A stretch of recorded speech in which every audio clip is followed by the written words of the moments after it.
Welcome, everyone, to the second half of programming for Mint This, put on by Warrior Love Productions. And I'm so excited to be here with Chris and John. So I think there's a little bit of an elephant in the room right now because this is the Women of Web3 section of programming. So can you tell me a little bit of what you guys are doing here? Are we on the wrong stage? It's the importance of male allies, right? Like, kind of, we're not going to actually drive any change for women if men are not part of that conversation and program. But CARE is a large organization. Kind of, we've been working for 75 years, founded originally in 1945. 20 Americans came together to help refugees in war-torn Europe and created the first care package. CARE over those 75 years has really kind of now grown to become an organization that drives social change, does emergency relief, does development programs, and key to that is empowering women. And women are so key to driving social change and actually tackling all of those issues. And so our gender programming, driving gender equality, is absolutely central to everything we do, including now, bang up to date, when we're sending care packages to Ukraine. And so 75 years later, that care package is as important as ever. And we know, obviously, kind of the Ukraine crisis has got such a focus now on the women and children and girls that are being deeply affected by that situation. So it's really central to why we're here. Incredible. Yeah, we definitely need our male allies. And thank you for what you do. And thank you for supporting us in our journeys. Let's talk a little bit about these care packages and some of what is care.org doing in the Web.3 space. Well, just to go straight to what John was saying, right? The part of our mission is to, enable and empower women everywhere, and one of the strategies for that is something we call Village Savings and Loan, which are groups. We've got about 12 million women in those groups today. You said 12 million. About 12 million, heading towards 50 million by 2030. Yeah, right? So those groups have been in place for about 25 years now, and they help establish community, but they also help establish savings. And what we've learned over the years is that when women in community are saving, they invest back in the community. They invest back in each other. And so it's a core tool for fighting poverty globally. And just this year, we started including cryptocurrency as one of the methods of saving, so that women who are already challenged economically, financially, can also have access to crypto and to the wealth engine that it can represent. And so we started that with Binance and others actually about 8 months ago. Well, not quite, about 7 months ago. And we'll start to have our first findings and be able to talk about it publicly in another 3 or 4 months. But it's central to the strategies empowering women. And CARE's been around 75 years. But every year of our existence is about embracing that next frontier and doing the most good you can within that frontier. And crypto's a huge part of that. Blockchain's a huge part of that. And I think kind of for Web 3.0 in general, how do you make sure these systems are built to be inclusive? How do you make sure that you bring in kind of groups that maybe have always on the outside of these kind of initiatives, but how do you bring them in centrally and kind of like support them so that it's done in an inclusive way? And he said, with so much wealth being generated, you need to make sure you're actively trying to kind of really engage kind of in these areas and make them as equitable as possible. Yeah, that's very, very important and very important work that you're doing. What are some of the challenges that you've seen in terms of onboarding? If you're bringing these women into these crypto or to adopt cryptocurrency, what are some of the challenges you're seeing worldwide with that? Well, financial literacy and financial education are actually core programs for us. So I head up corporate partnerships. One of our best partners in that regard has been MasterCard, that has a program called Ignite, that we work with them in Peru, Guatemala, Vietnam, a handful of other places right now. And that financial literacy is sort of the baseline. Adding Web3, blockchain, crypto wallets, like all of that is another step up. But it's all part of that same process, right? If you're going to bring financial literacy, you have to now bring the new tools, right? And the best part about that is these are mobile first places now, Yeah. right? They don't have the systemic challenges that we have here for mobile currency or for Web3 because they're native to it. So it's really exciting. And the one thing just to sort of layer on, I think the other big focus for us at the moment strategically is as an organization, and many of you will know this, there's a lot of Western-based nonprofits that activate kind of globally. But how do we now really change that dynamic and actually really shift to having our programs be locally driven and then using kind of like Web 3.0 and other tools to drive the global connected kind of element of that so that these groups can be connected and be more powerful because of that connection. But ultimately, it's got to be driven by the local community and by those women kind of who are partnering on the ground. They're the ones that are going to drive the change and drive the change for themselves. How do we support them with the infrastructure around that and the tools around that to make that be as effective and amplify it as much as possible? Yeah, absolutely. Yes, yeah, that does deserve applause. Thank you for that. So tell us a little bit about what CARE is up to right now, and I know we also have a very special announcement with Warrior Love. You wanted to talk about that a little bit? We do. So International Women's Day is always a very big moment for us every year. We are an organization that puts kind of women's empowerment at the center of everything we do. So International Women's Day we celebrate every year. This year we've driven a campaign called Her Voice, which is really about lifting up the voices of the next generation of kind of women and girls. And through that we've actually taken some incredibly powerful, famous speakers and speeches kind of over the years. So Sojourner Truth, many kind of others that we've lifted that up now with new voices, including Amanda Gorman, many others, Sanaya Sidney. And so that campaign has been great for just raising awareness about kind of women's voice, and we're now actually going to launch kind of that into being an audio NFT. So elements of that will be our first ever foray kind of into the NFT space, which is launching in May in partnership with Melissa and team. So yeah, we're very proud. That's going to be 3,095 of them will be released. Each 3,905, yes, will be released. Each one of those represents 1 million women in the world.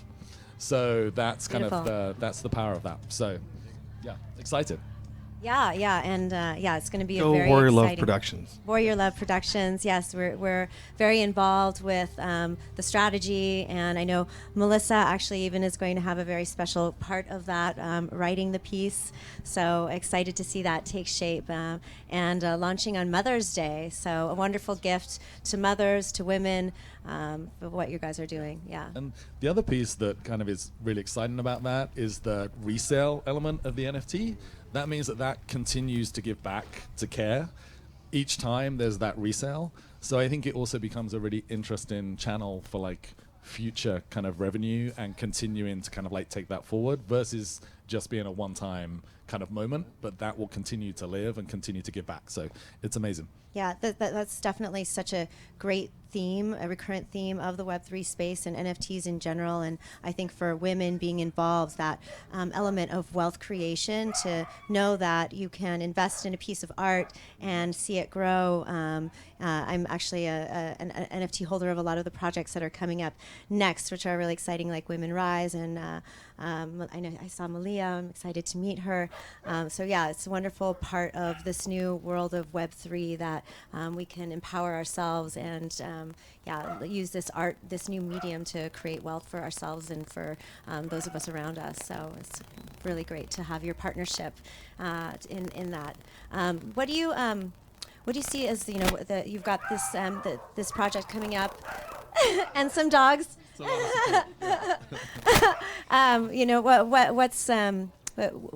What's next for this project in general in terms of having it come to life? How do you see that taking shape? So I think that, for me, because corporate partnerships are my thread at CARE, right? I see, and my background is in bringing brands and causes together around whatever the new thing is, right? Have been doing that for quite a while now. And so one of the things that's great about working on the cause side is when brands want to engage the new thing, they can be very tentative about it, very kind of scared. And having a cause involved, having that give back element, inoculates it and makes it safer for the brand to get engaged and take that risk. We're seeing it right now with ETH donations for Ukraine, and we're seeing it right now for brands getting involved in Ukraine.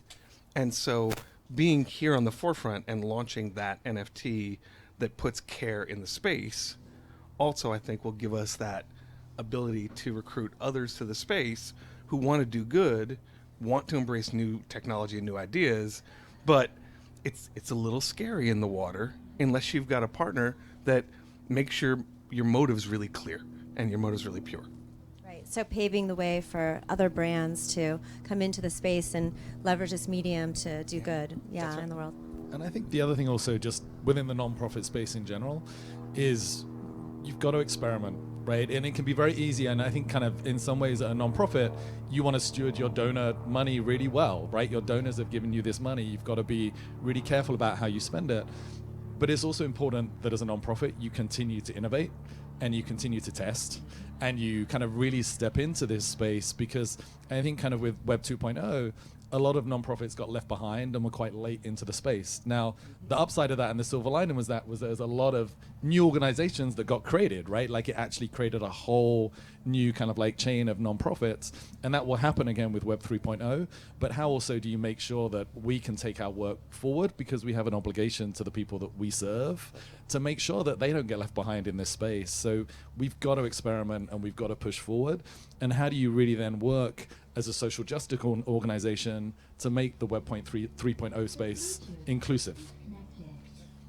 And just one more thing on that, because it's a super important point. Like that, one of the reasons we're here today, and you've got two guys talking about women, right?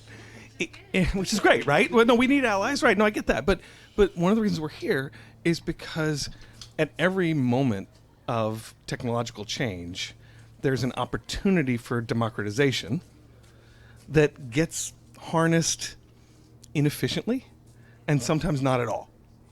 And so it's really great to be here in a collection of people who are focused on gender equity in this space at this time, because we're cleaning the slate again, and we've got an opportunity to actually embrace that, right? And so it's just really great to be a part of it. Anyway, so thank you, Warrior Love, and thank you for having us here today.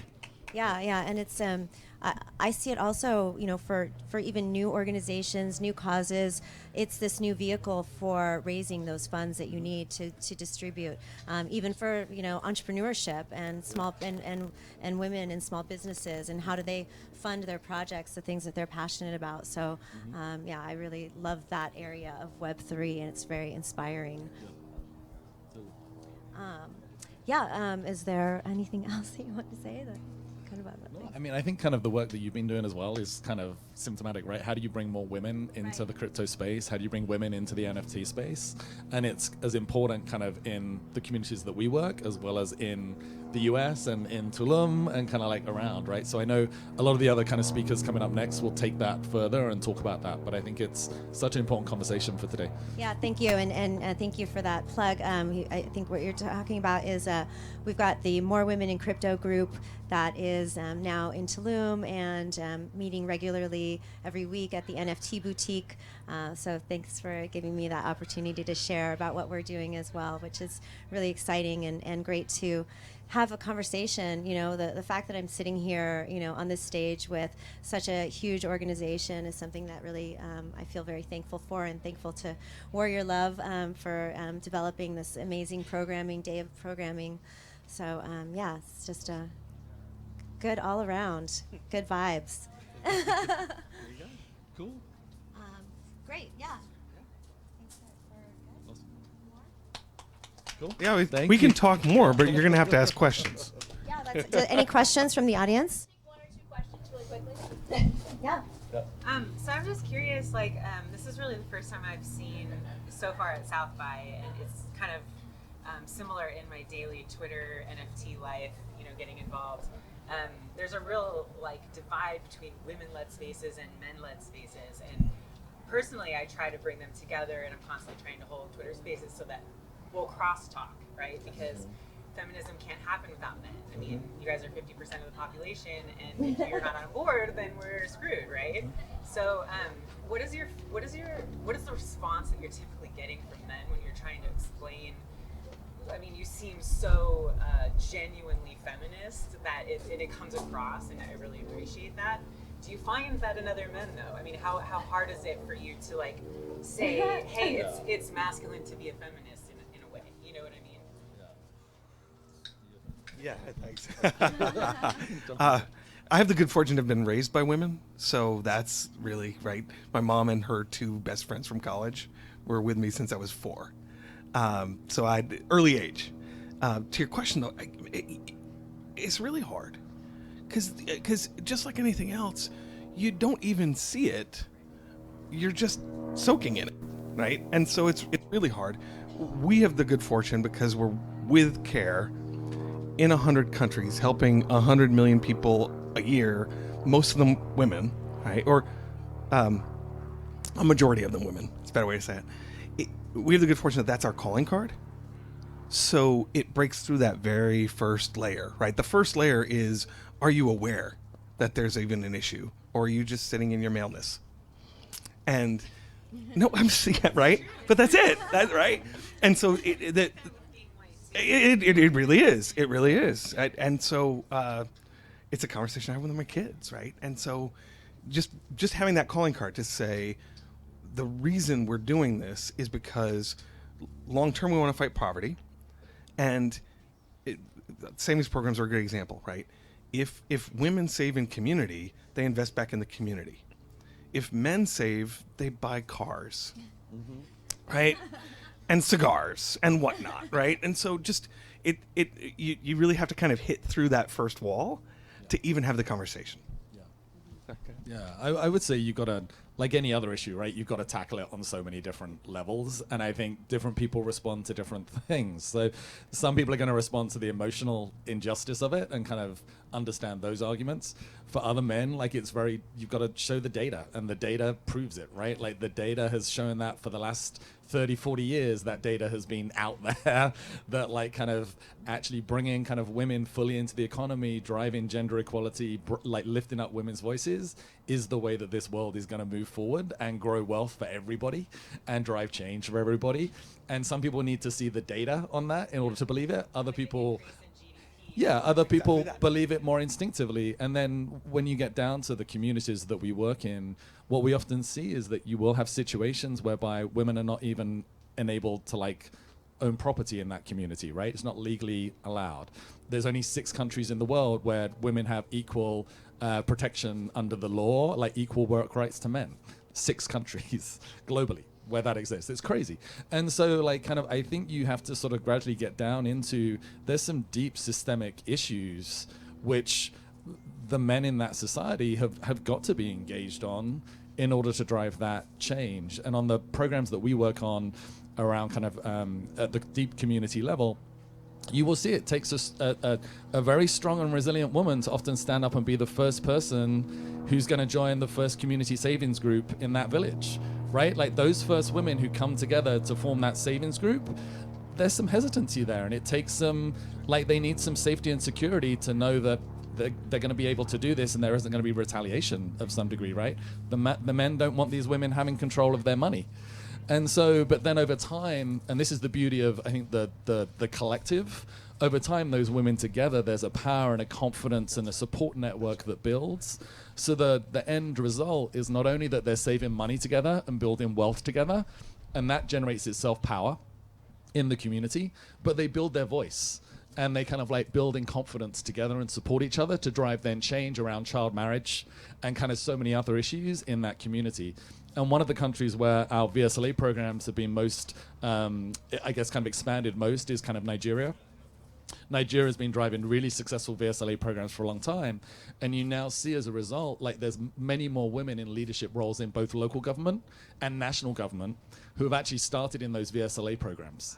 And so it builds not only kind of wealth creation, but it truly over time can actually systemically change the communities. And that's ultimately what you need to drive towards, you know? And what does the VSLA stand for? Sorry, a Village Savings and Loans program. So yes, it's essentially a savings group. Yeah. Amazing. Very cool. Any other questions? No, I think we're wrapping. If anybody wants to find out more, care.org is our website, and you can find me at CF Noble on Twitter. And John, what's your... Probably just the Care Twitter. No, there. I'll then follow John that through the one. Care That's Twitter, and easier. we'll figure it out. Yeah. There you go.